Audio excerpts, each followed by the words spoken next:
Потім будете розказувати, що якийсь дурачок прибігав, економіст, сказав про свідомість, про економіку, про те, що це все для дітей робиться. Ніхто не буде розмовляти, всі будуть і депутатів. А, нема, окей, добре.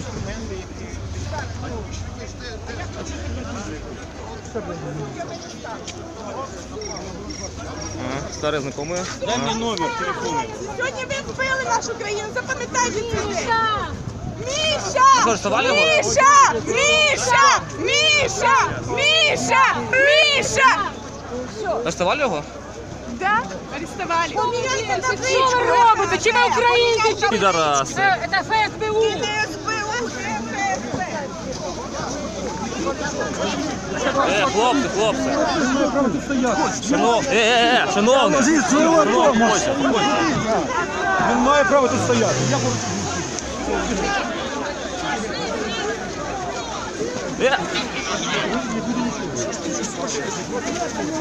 Ти ж поборойся, ну давай, поборойся. Шевченко, успокойся.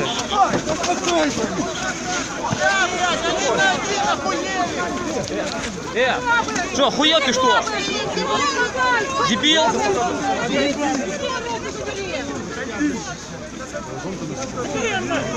Перед машиною. Ще один був.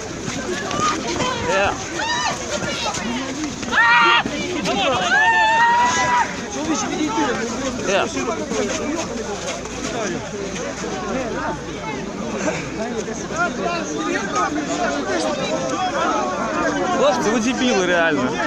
Дебилы.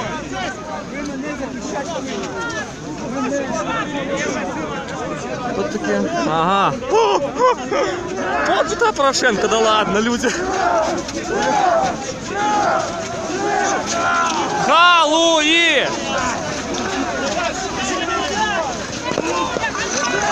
Где Дазуля?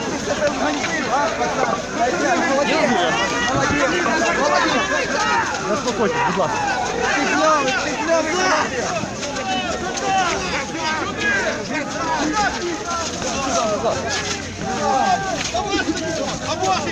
А, Дорошенко, фу, не Порошенко. Вставай! Вставай! Вставай!